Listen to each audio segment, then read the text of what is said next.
Patitanam pavanebhyo Vaishnavibhyo namo namaha.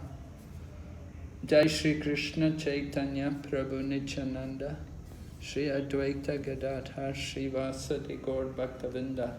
Hare Krishna, Krishna Krishna, Hare Hare, Hare Rama, Rama Rama, Hare Hare. All right, so recording in progress. Would somebody like to tell me briefly what one thing you remembered from class yesterday? Let's hear from the man.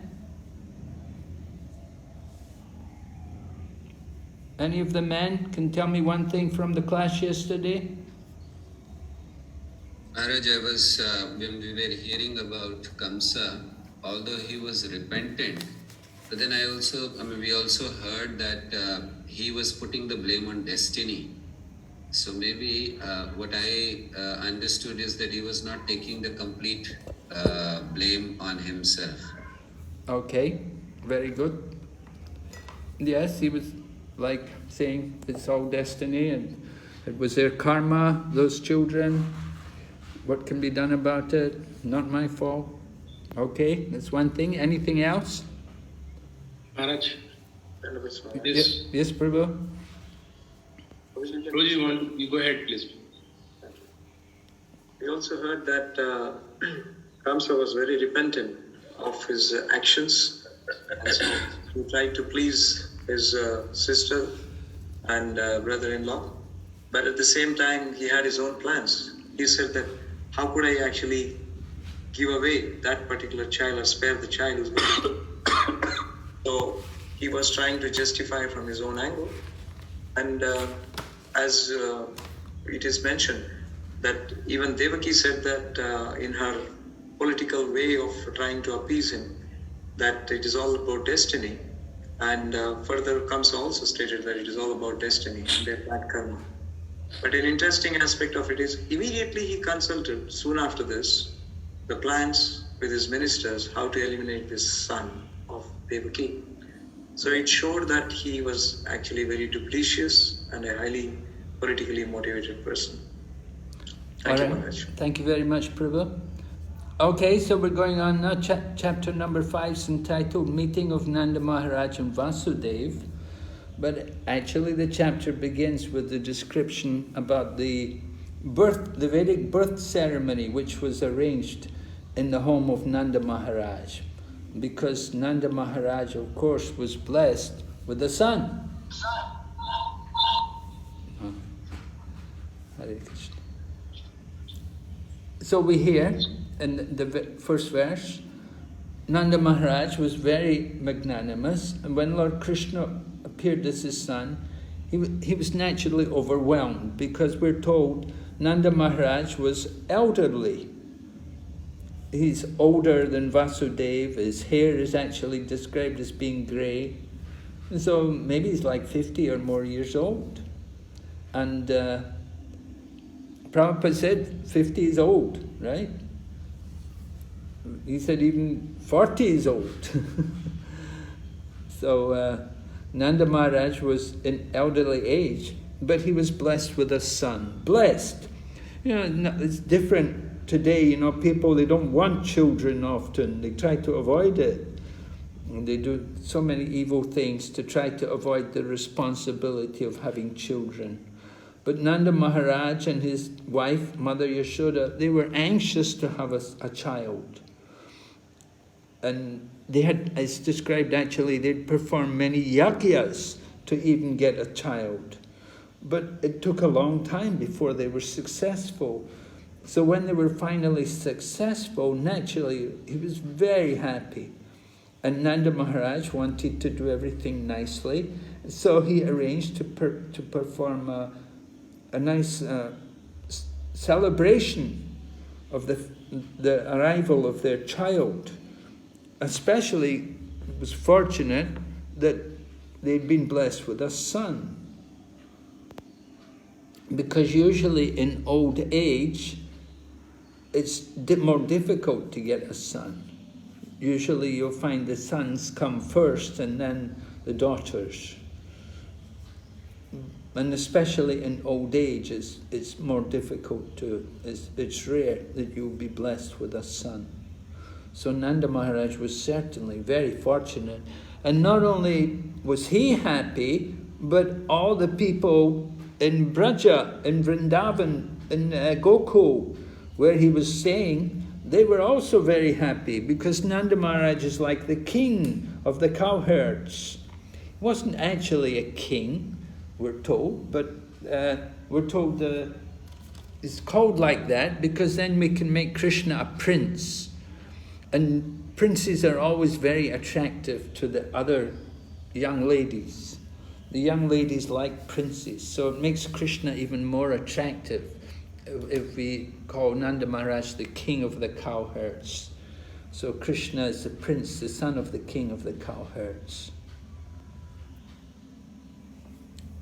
So we're told, after bathing and purifying himself, dressing himself properly, he invited brahmanas. Of course, it was Lord Krishna appeared at the same time as Vasudev's child. At the same time, Devaki gave birth in the prison house of Kamsa. At that same moment, Mother Yashoda delivered her child.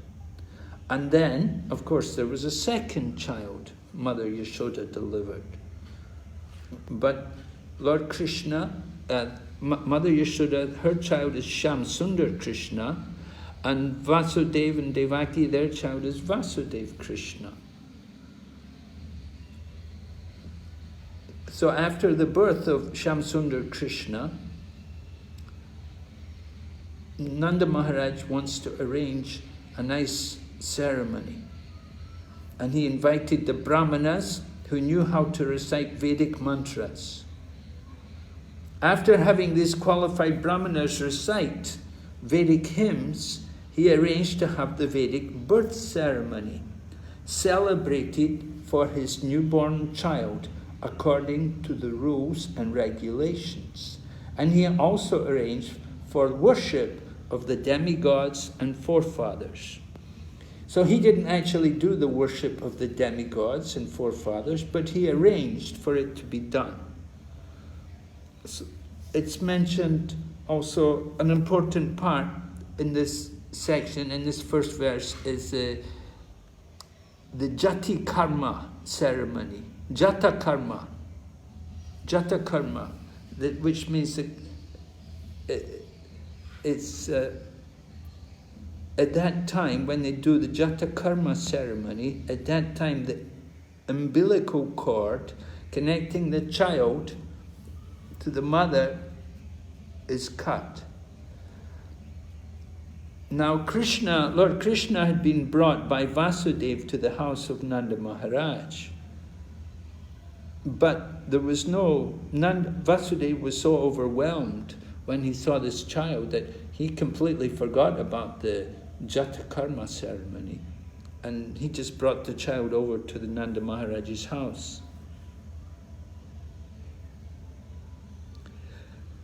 So in the purport, Prabhupada explains how Vishwanath Chakravarti Thakur says that because this ceremony was done, the Jata Karma ceremony, this proves the evidence that Krishna actually took birth as the son of Yashoda before the birth of Yogamaya.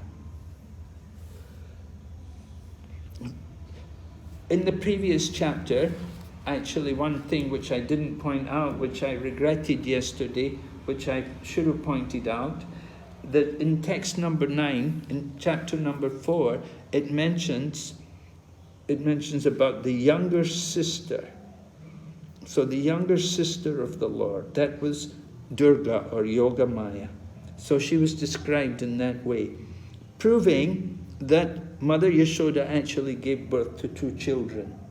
And there are several other verses also in the Srimad Bhagavatam, in this 10th canto, which also describe the same thing, right?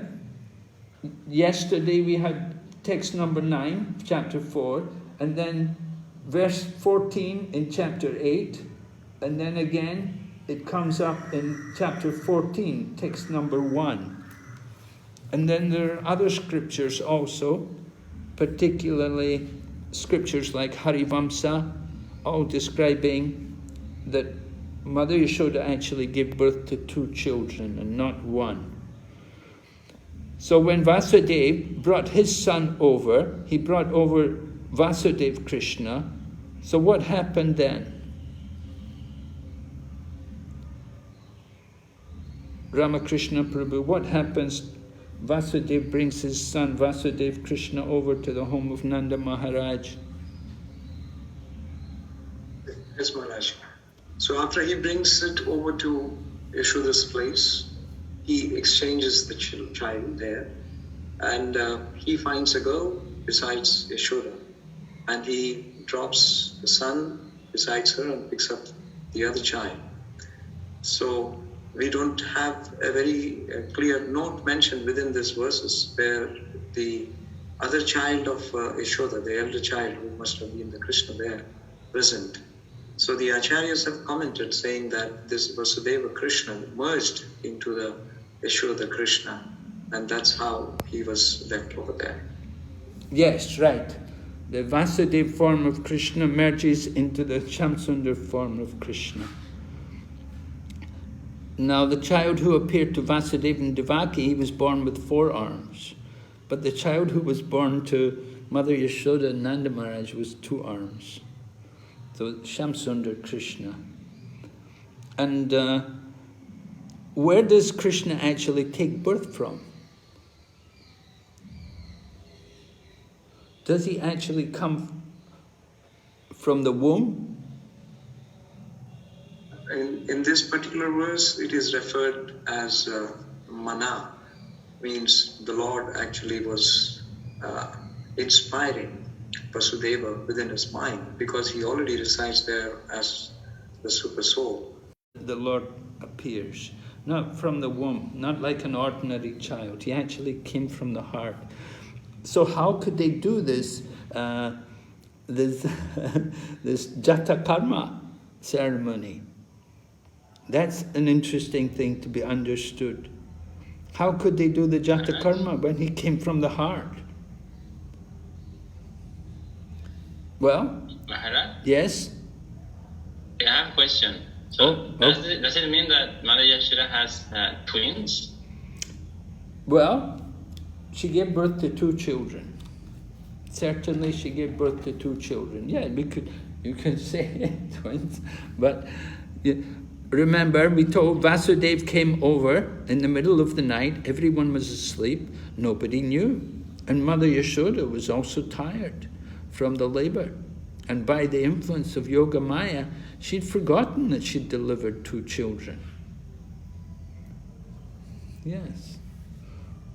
So, the one boy which Vasudeva brought merged into the boy which Mother Yashoda had delivered, who's Shamsundar Krishna, and Vasudeva took the girl over to Mathura.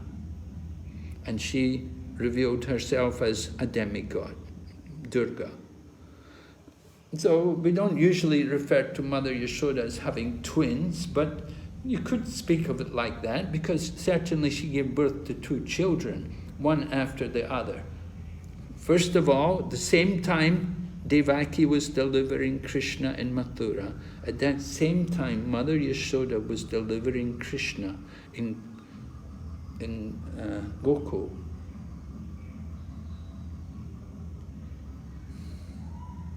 Yes? Yes, thank you, Maharaj. So Krishna is twice born. Well, one is Shamsundar Krishna, one is Vasudeva Krishna. A little difference. We saw the difference. One is 4-armed and one is 2-armed, right? It's Swayam Bhagavan Krishna who appears to Mother Yashoda. But the Krishna who appears to Vasudeva and Devaki, that is the Prakash form of Lord Krishna, described by the Acharyas like that. Remember, the mood of Vasudeva and Devaki is not in the same mood as Mother Yashoda and Nanda Maharaj. They have a different kind of worship. That is why Vasudeva and Devaki, they're seen offering prayers when the Lord appeared to them. But Nanda Maharaj and Mother Yashoda, they don't offer prayers, because they have Kevala Bhakti. They have the just 100% pure Bhakti. But Vasudeva and Devaki, they're also Nityasiddhas, they're also pure devotees, but their Bhakti is mixed with some Aishwarya, with some Gyan also. Because remember, we told how they were desiring to have the Lord as their child for 3 births. Do you remember that from the 3rd chapter? They were, but Nanda Maharaj and Mother Yashoda, whenever Krishna comes, they're always his mother and father.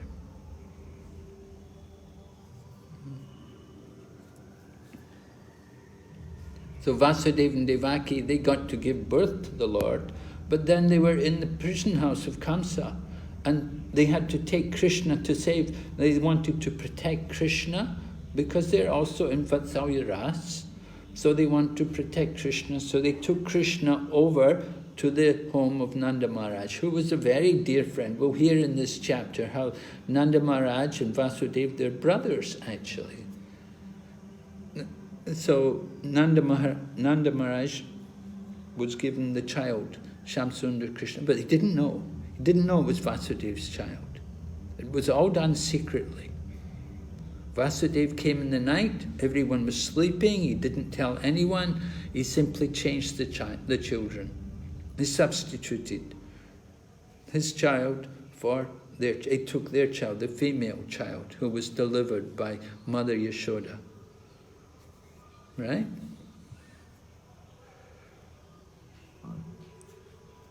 So this Jatakarma ceremony was performed. How could it be performed when Krishna takes birth from the heart? Well, Krishna can arrange it by his inconceivable potency, because he wants to satisfy the mind of his devotee, Nanda Maharaj. So Nanda Maharaj, just for the pleasure of Nanda Maharaj, Krishna arranged that they could actually go through this whole thing, cutting the umbilical cord. And this cutting of the umbilical cord is done after they begin the Jatakarma ceremony. It comes after you begin the Jatakarma ceremony. The procedures are described. You know that before they actually cut the cord, first of all the child is delivered from the womb, and then the father is supposed to put some auspicious grains or something in powdered rice or something into the mouth of the child. And then after he does that, then he will give permission to the brahmanas to cut the umbilical cord. So this is the ritual. This is one of the samskars, and it's actually beneficial. We'll hear as we go on in this chapter, it's described the benefit of it. All right? Any other questions? Maharaj? Yes. Because this just makes it difficult to understand, because if Vasudeva brings Krishna, then how does he get his umbilical cord? Maybe it's more confusing. Yes, but I'm telling you how they do it, right? Krishna does it by his inconceivable potency. Right? Because Krishna's also appeared. Remember, there's 2 Krishnas, so that one Krishna Vasudeva brought merges into the one who had appeared in the home of Nanda Maharaj. So you're left with one Krishna, right? Yes. And that one Krishna had been born in the home of Nanda Maharaj. So that's where they cut the umbilical cord. Okay. Thank you. Yes? So that point is discussed at some length in the purport. And this helps to prove that Mother Yashoda actually gave birth to 2 children. Maharaj, also yesterday we heard from this Yogamaya, when Krishna was about to dash her footstone.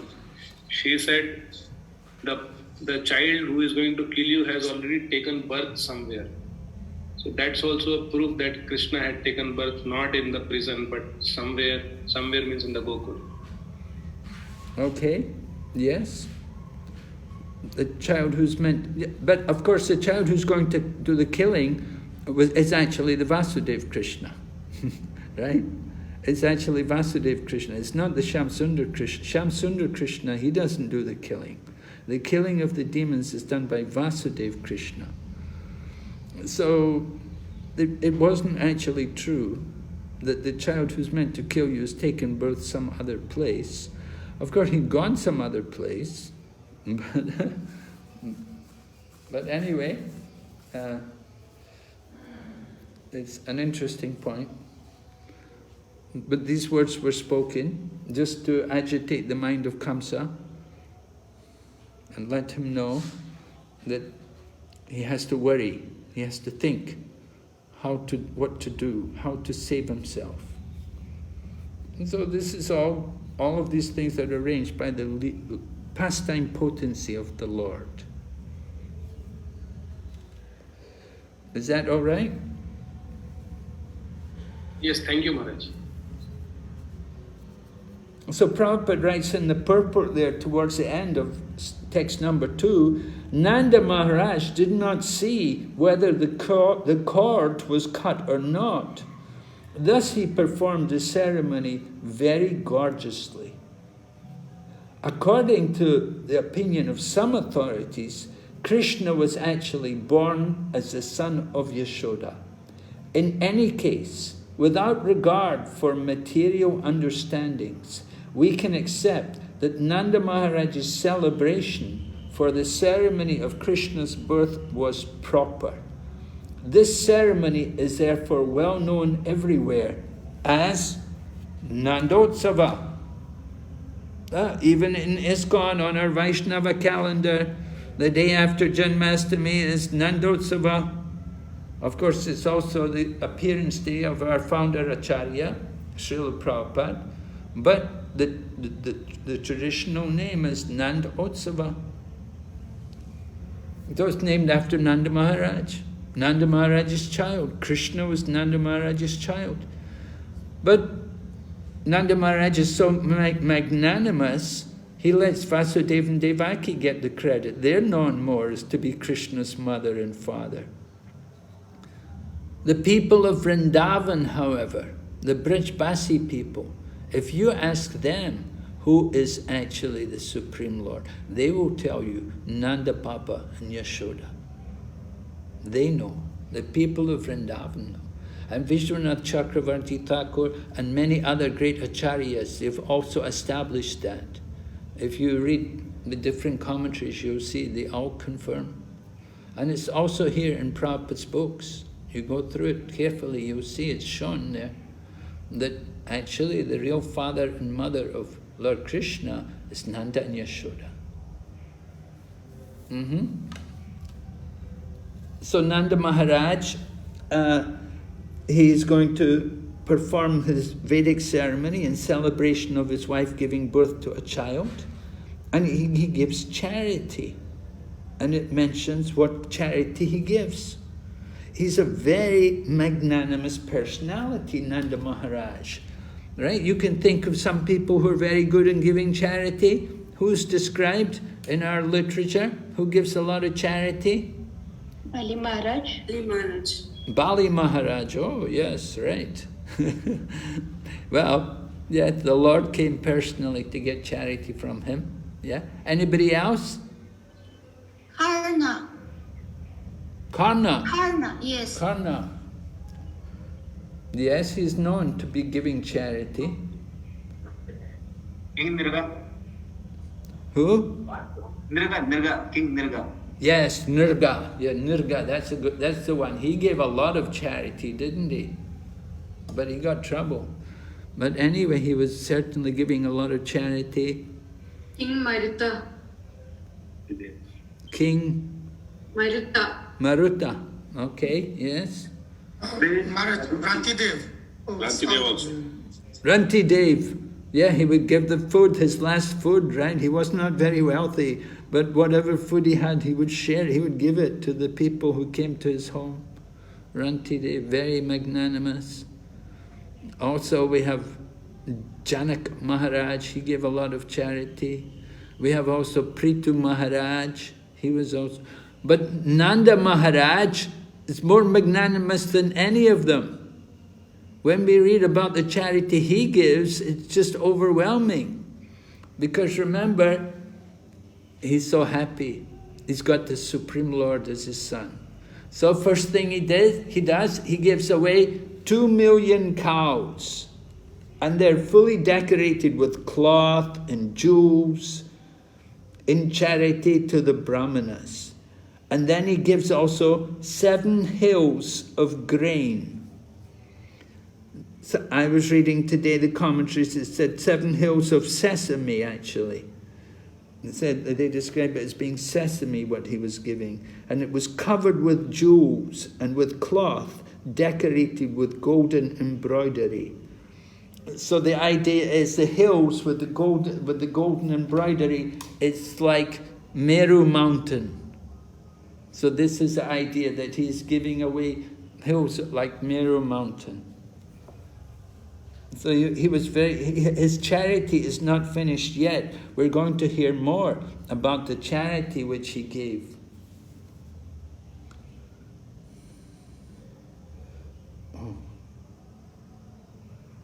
First of all, text number 4 describes why this ceremony is being performed.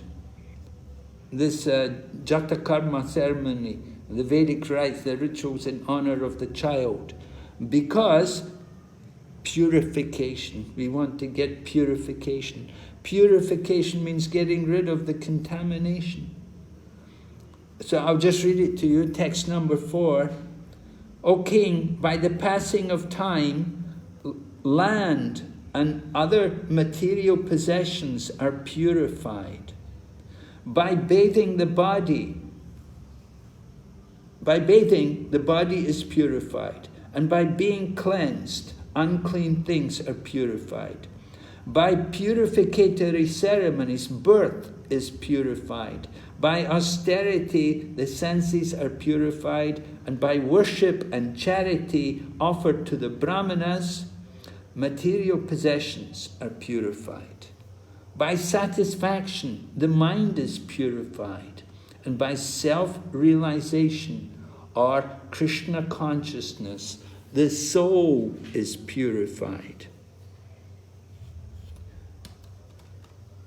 Sukadeva Goswami is describing these different processes of purificatory activities, particularly because Nanda Maharaj is doing this purification for the birth of his child, the samskars, very important. Prabhupada wanted that we should do these things. Of course, usually the Anaprashna, that's very popular. They like that. Once a child is born, 6 months old, the first grains. They bring the child and feed the first grains to the child, 6 months old. But here's Nanda Maharaj, he's doing this ceremony right the day of the birth of the child. And he's doing it very gorgeously also. Are any of these different processes of purification, are they attractive to you? First maybe at the end, it mentions about by satisfaction, the mind is purified. That's a very important process, to be satisfied. Maybe you remember reading in the Krishna book, the pastime of Rukmini sending a Brahmana to Dwarka. She sent the Brahmana to Dwarka to Lord Krishna to tell Lord Krishna, asking Lord Krishna to come and rescue her and save her from her marriage. And how did Lord Krishna greet the Brahmana? Does anybody know? Anybody remember that section in the Krishna book?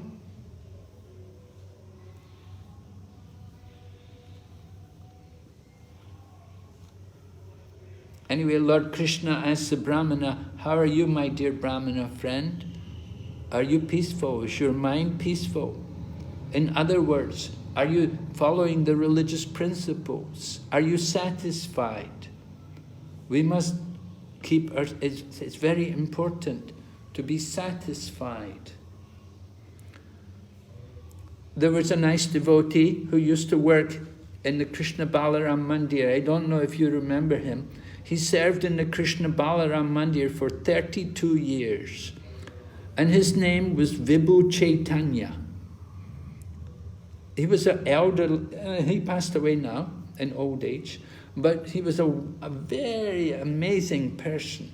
Right from the opening of the temple, he came and he took on the service to cook the offerings. And he'd go in the kitchen early in the morning, like 6 in the morning, he'd be there till 10 at night. And he'd chant all his rounds there. He'd do make all the offerings. And he was always blissful, always singing and glorifying the Lord. He was always satisfied. He never complained. And he did his service for so long. And devotees would go and help him. And they would just be amazed at his mood. He was so transcendental. At a certain point, he was not able to walk. And he took up another service. He took up a service of giving the Charanamrita to people in the temple room. And he'd sit in the temple, and everyone would come and take Charanamrita, and he would wash their hand for them, and then he would even dry their hands sometimes. So he was really an amazing person. His samadhi is there at the Krishna Balaram, in the Goshala, at the back. So we have wonderful examples like that. We should be satisfied. Whatever we're doing, be satisfied. It doesn't help to just complain. So I hope you're all satisfied. Try to keep satisfied. And what about the last one, that by Krishna consciousness the soul is purified? Purifying, well, of course the soul is never contaminated, the soul is always pure, but it is covered. There are coverings over the soul. And so we can purify and remove these coverings by Krishna consciousness. It's nice to study these different processes which are mentioned here. It mentions about by worship and charity offered to the Brahmanas, material possessions are purified. So we have material possessions. It's good. Don't be afraid to give charity and to give them to others. Don't be too much attached. If we make offerings by worship and charity offered to the Brahmanas, will purify our possessions. Material life, it's very easy to get very attached. We want to be careful. So especially when the child is born, you want to also purify the child. We should do this kind of ceremony. So it's described, text number 5, about what happens, about the Brahmanas, how they're engaged in performing the Vedic ceremony. The Brahmanas are chanting Vedic hymns, so they're giving blessings. And then you've got other people, you've got the Suttas and the Magadhas and the Vanditas. The Magadhas, they're speaking about the history of the great dynasties in the past. And the Suttas, they're speaking the Puranas. And the Vanditas, they're describing about the auspicious occasion which is taking place. So you've got all these different people. You've got the Brahmanas, the Suttas, the Magadhas, and the Vanditas. And they're all there, they're all reciting. And on top of that, you've got singers and different kinds of musical instruments. And it mentions some of the drums which are being played, the dundubis and the berries. Dundubis, right? One of the names of Vasudev, Anakadumbabi. Who knows the meaning? What's the meaning, Anakadumbabi? Ramakrishna Prabhu, do you know? Maybe you could help me. Hare Krishna Maharaj. It is said that on the auspicious occasion of the appearance of Vasudeva, all the celestial instruments, they started to play on their own out of ecstasy because he was such a pure soul. So that's how it is referred to at his Anakadandavi. So it means the drums are being played at the time of his birth. Yes. Okay, thank you. And that's Vasudeva Krishna or Vasudeva? It was talking about Vasudeva itself. Okay. Father of The Krishna. father of Krishna, right. Okay. Thank you, Prabhu. So you can see Nanda Maharaj really arranged a big festival. It's a big thing. So many people, the Brahmanas, all these different people. And then text 6 describes the decoration, how nicely they decorated, flower garlands everywhere, wonderful different pieces of cloth, mango leaves, flags, everything's very nice, and everything is perfectly swept and washed with water. And then the cows and bulls are also taken care of. The cows, the bulls, the calf, they're thoroughly cleansed and smeared with a mixture of turmeric and oil, varieties of minerals. Their heads are bedecked with peacock feathers. So not only Krishna wears a peacock feather, we see the cows also decorated with peacock feathers. And they were garlanded, covered with cloth and golden ornaments. So, very wonderful. Taking care of the cows. They really knew how to do it because, of course, they have so many cows. And so they want to keep them happy. It's a very important part.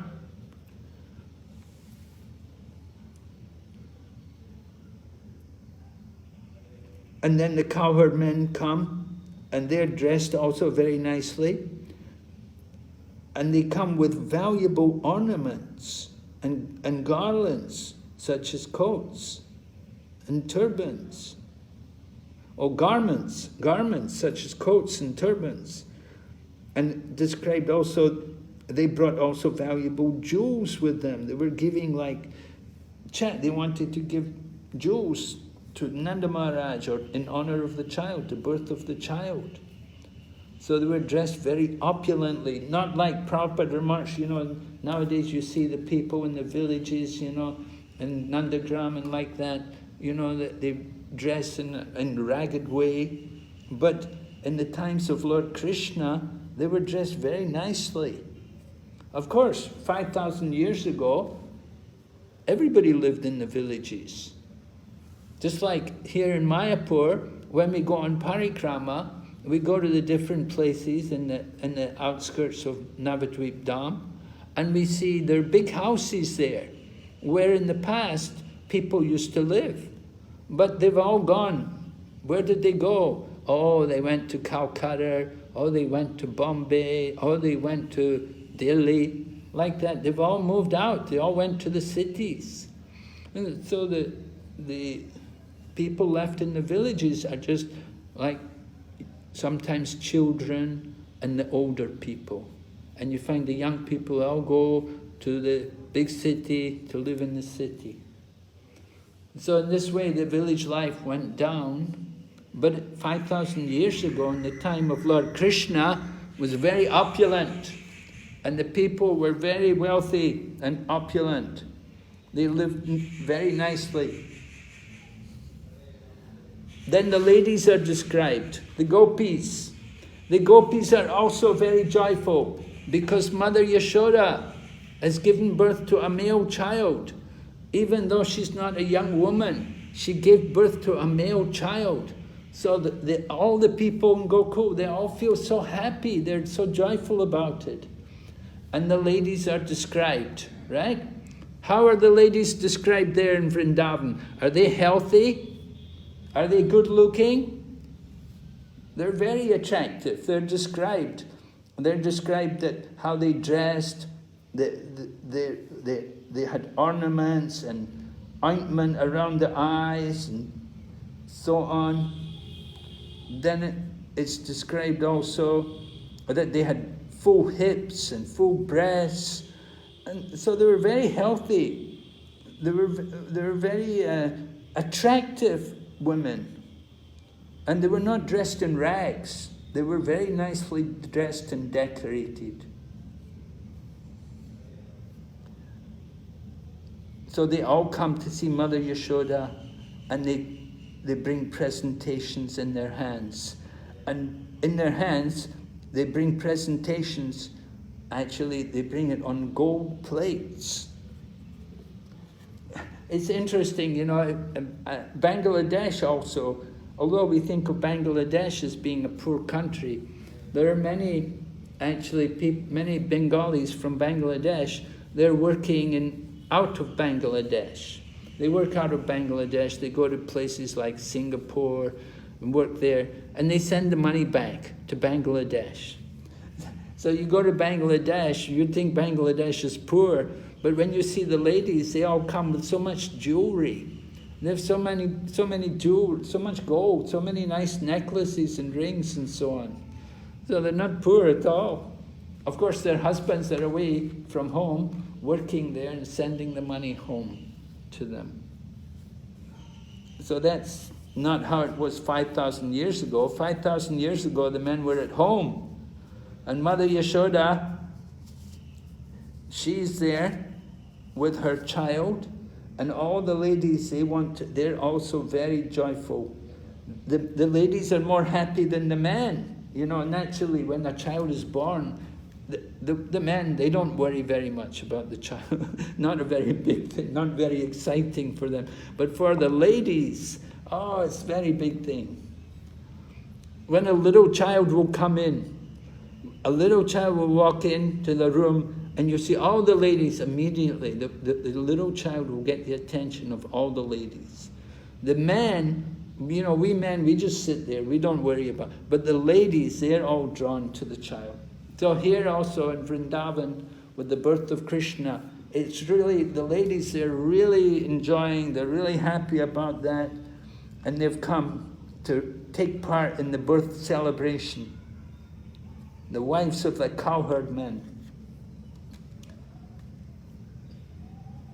And we see these ladies, how they're so healthy. You know, people in the city, they're so unhealthy. People in the city, they don't get much work. I remember some time ago, I was teaching some time ago, and sometimes you get people come to the class, you know, they're women, and they can hardly sit down. They don't get much exercise, so they come to the yoga class. And why don't they get much exercise? Because they have a maid at home, and the maid does everything for them. The maid does all the laundry.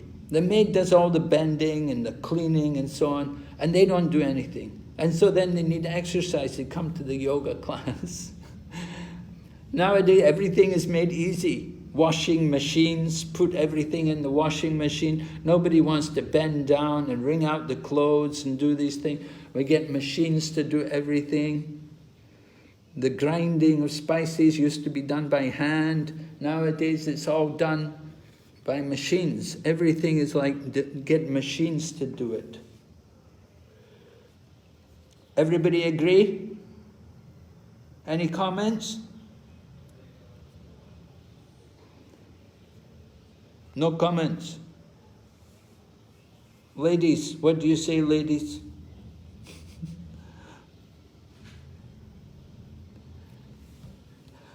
All right. Anyway, so no comments? You know? Guru Maharaj, I can make a little comment. Okay, please. Yeah. Because I used to read one book about Ayurveda, and I find out it's very interesting. All kinds of positions when we are doing, like they're all called yoga asanas, and it is very beneficial to both of our mind and our bodies. But nowadays we lost that kind of opportunity. Just like you mentioned, we have washing machine, we have so many other machines to do those, and some people they have maids, so we don't get the chance, and then we don't have that kind of satisfaction. I read that book is very interesting. Like if you are picking up fruits or collecting some grains from the field, that would make you have a kind of satisfactory feelings. But nowadays we lost everything, mental health and physical health. Right. Hare Krishna. Thank you. Thank you for your support. By the same way, I feel even for the male, like generally the Vaishyas, they will be tilling the land, taking care of cows and things like that. Yes. There was quite a bit of a physical labor even for the male. But now, like generally we see, especially in cities, they would rather prefer to drive 2 Yes. kilometers one way and coming back 2 kilometers driving. Yes. And then there's office work, they're sitting there. So then it's not just the female, but the male we see, they have got fat bellies. Yes. And then they have got various diseases like diabetes. Yes. And all the spinal cord problems. Sitting with the computer all day long. Right, that's right, Prabhu. You've got it down. You see the problems, yeah. We see the problem. It's difficult to get the solution, you know, how to get away from it, to break the, you know. We're so dependent on these things. Yes, they have things like office yoga, of course. Try to get people to do yoga. But it's very true. You know, you just drive everywhere. Nobody wants to walk, you know. Go upstairs, where's the lift? Nobody can climb the stairs. You need a lift or escalator or something. All right? So, okay, go ahead, text 11. We read about the decoration of the gopis. Very beautiful. Now, while going to the house of Nanda Maharaj, the gopis, their earrings, breasts, and garlands moving were brilliantly beautiful. Okay, so Sukadev Goswami is really appreciating the condition of these gopis. Described them twice. Mentioned about how they're beautiful and how they're so decorated, their hands with bangles, their dresses, colors, and their hair with flowers. So nice. Wonderful. And then Prabhupada quotes from the Brahma Samhita, who are these gopis? They're not ordinary ladies. These gopis are not ordinary. They are all expansions of Krishna's pleasure potency. Right? And the verses there in the Brahma Samhita, Ananda Chinmaya Rasa Pratibhavitabis. Right? Like that. And Chintamani Prakara. These things. The goddesses of fortune are all there in the home of Nanda Maharaj in Vrindavan. These ladies, these cowherd ladies who've come there to be with Krishna, to take part in his pastimes. I was reading today also, it said that some gopis actually, usually the gopis are younger. And according to our calendar, Srimati Radharani comes after Lord Krishna. But there are some other literatures, like the Garga Samhita and another one, that we're saying Srimati Radharani comes before Krishna. So the different opinions. Anyway, some gopis, younger gopis, usually they're younger than the cowherd boys. Balaram comes first, and then Krishna, and then Srimati Radharani comes, according to our teachings. Okay, so then we hear text number 12. They give their blessings. May you become the king of Braja and long maintain all its inhabitants. So this way Krishna was blessed.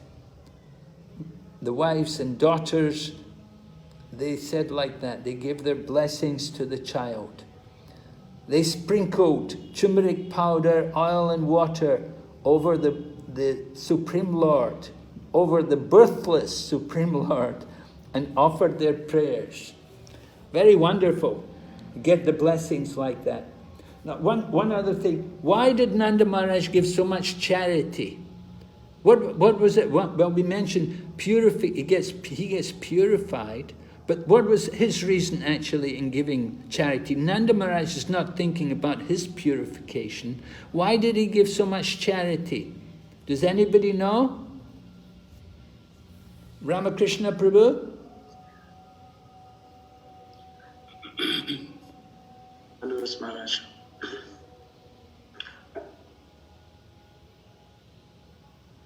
Yes, to express his.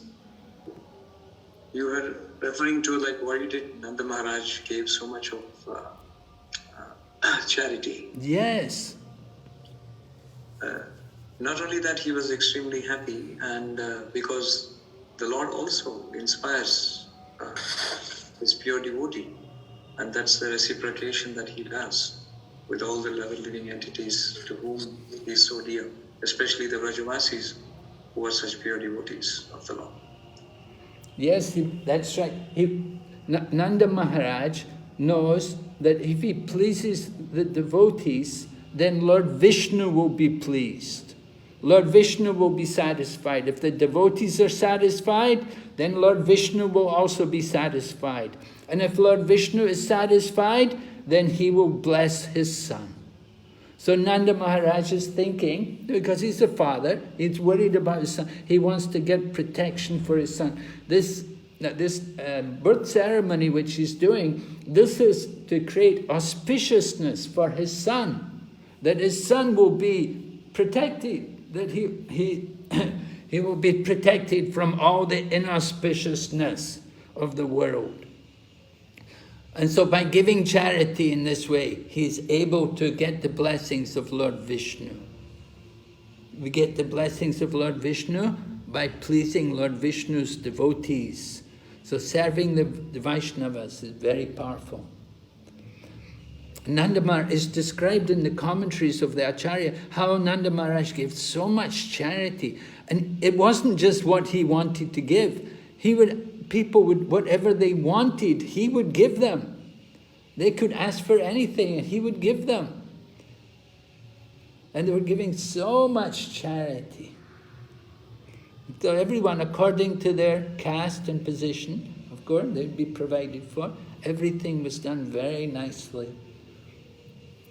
So it said Nanda Maharaj's charity was even greater than these people like you were mentioning, Maharaj Nriga and kings like Janaka and other. How is it possible Nanda Maharaj, a mere cowherd man, could do that? How could he get so much opulence to give away so many cows and to give so much charity? Would anybody like to explain that? We should understand how Nanda Maharaj could give so much charity. Maharaj, may I? Yes, Prabhu? As we see in Prabhupada speaking the purpose, because Nanda Maharaj being a Vaishya, they were executing their own religious duty, which is like agriculture, cow protection, things like that. Hence, they were very opulent. So, like if you are executing your prescribed duties, so then you are opulent. So then that Prabhupada is talking about all the agricultures of the past India and how they were very opulent as compared, and he is contrasting it with the present condition. They hardly have many, we see in current India, many farmers are forced to commit suicide because they can't pay off the debts and things like that. So then there is a clear contrast. You don't follow the prescribed duties, so then as a result you become poor. Yes, yeah. Actually, it's true what you say, but there's a higher reason also, because, to give the kind of charity which Nanda Maharaj was giving, it's not that, can just be just be a Vaishya and just give that, because it was so great, his charity was so great. Because, how could he do it? Because the Supreme Lord is his son. And because Krishna is his son, so all the blessings of the goddess of fortune are there. And remember also, Nanda Maharaj is not in any ordinary place. He's in Braja, right? And what is the nature of Braja? We think of Braja as being some, we think of it, oh, it's poor. No way, right? We look with our material eyes, we don't understand the real opulence which is there in Braja. The trees are all kalpabriksha, the cows are all surabhi cows, and the dust of the dam is chintamani. So where is the question of poverty in Vrindavan? So Nanda Maharaj, he was the most opulent person. And he could give opulence greater than even the king of heaven. And or Kuvera or any of these people, none of them could match him. The opulence, the charity which he would give. And it was all possible because of the grace of Krishna in the holy land of Braja.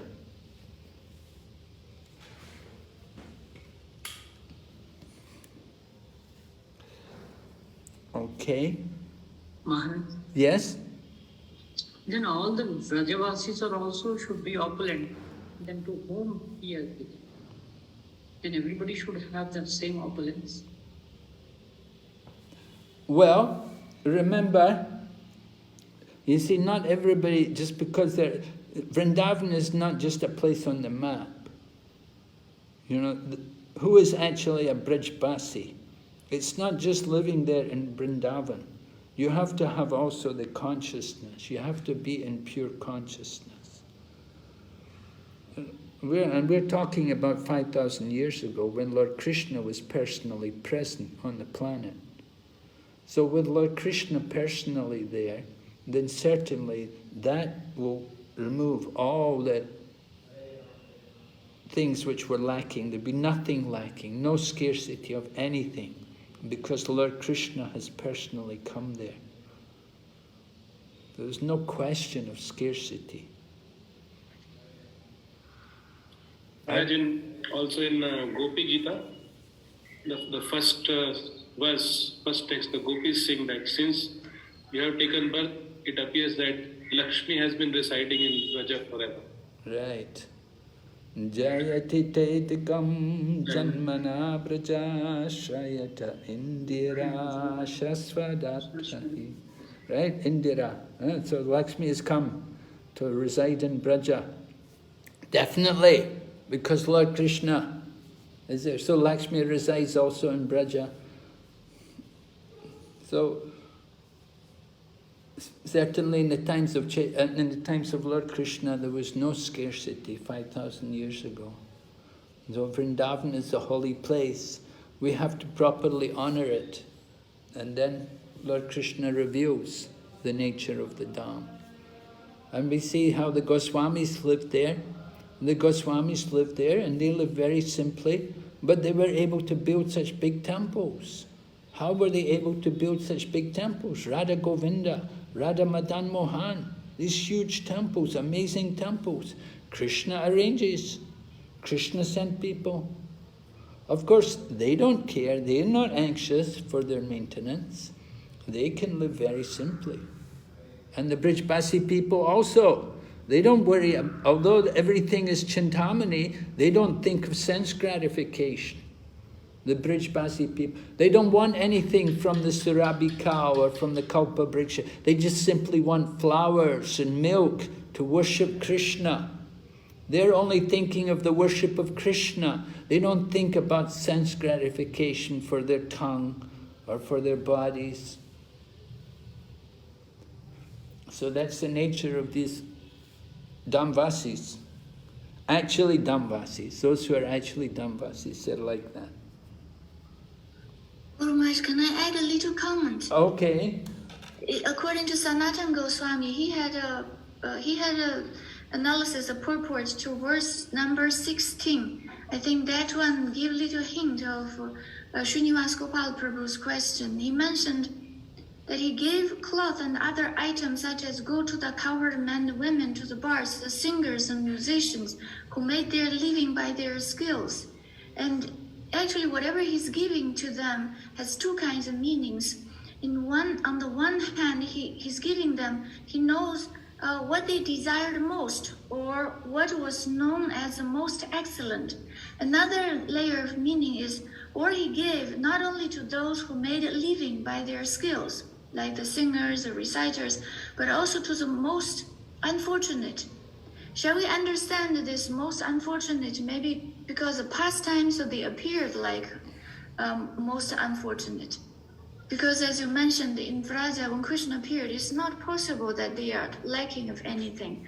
And also in Prabhupada's purport and also the text in verse number 18, we can see that beginning from Lord Krishna's appearance there, it became the place for the pastimes of the goddess of fortune.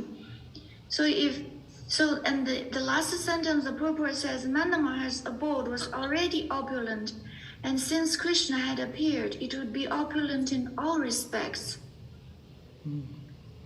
Okay, thank you. Yes? And also I want to add only 1 minute, because when I was reading Sanatana Goswami's commentary, I feel it's so amazing. It mentions that Nanda Maharaj prepared the green mountains and the sesame mountains. And there's a very short description of the green mountains. He said, Meru mountain of rice in the middle should be decorated with 3 gold trees. In the east should be pearls and diamonds. In the south should be garnet, gomedas. It's like a pomegranate stone. And the yellow sapphires. In the west should be emeralds and sapphires. And in the north should be cat's eye gems and rubies. And there also should be a deity of Vishnu, like the sun, made of gold. And there should also be also different color of cloth.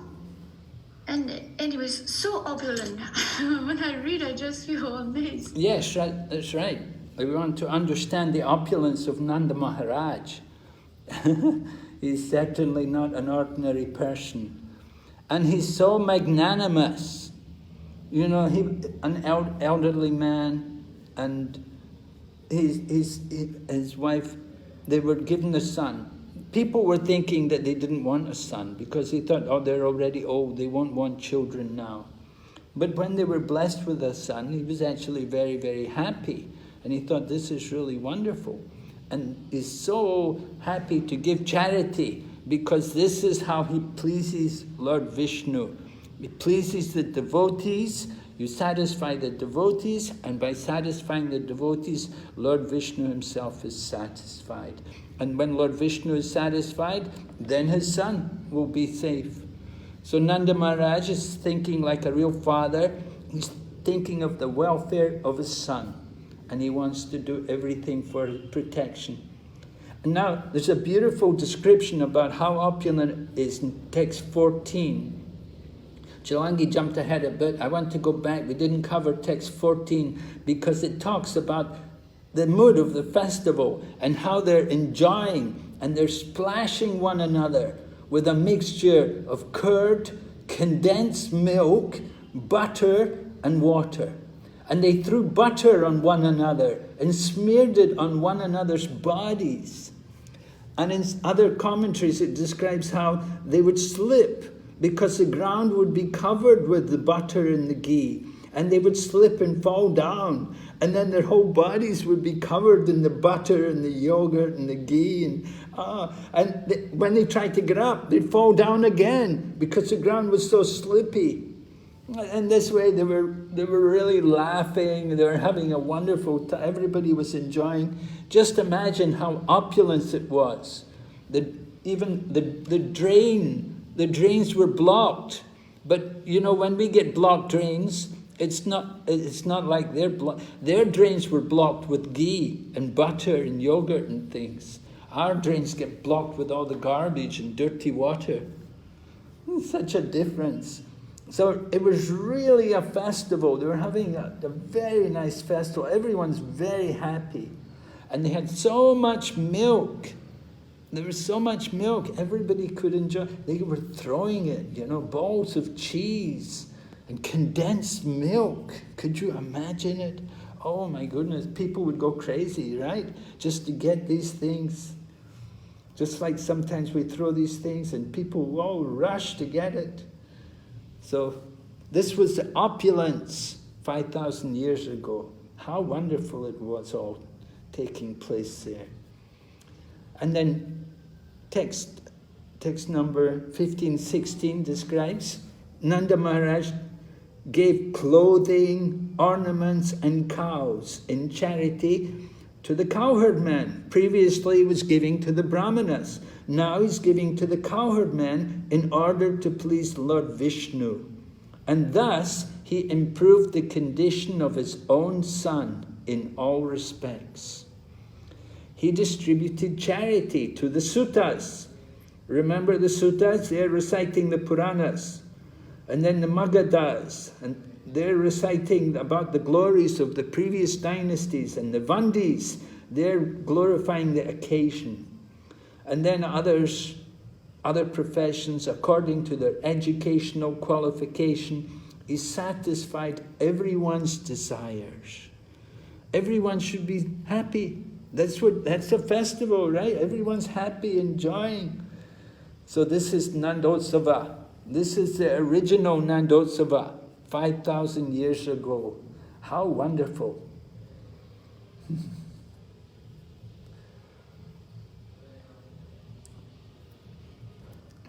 And in the purport, Prabhupada quotes the verse about how worship of my devotee is better. Lord Krishna says, worship of my devotee is better than worshipping me directly.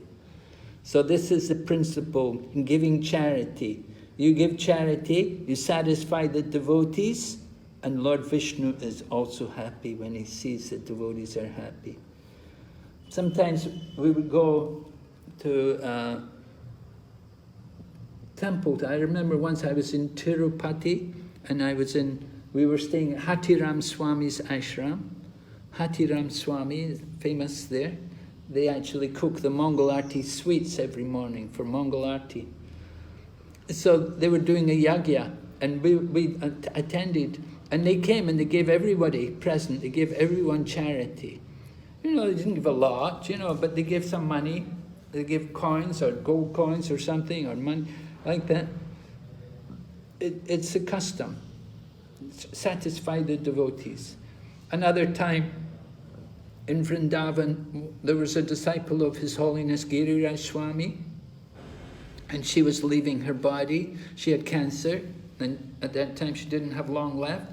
And so there was a yagya arranged, and devotees were invited, and she gave charity to everyone present. She wanted to satisfy everyone.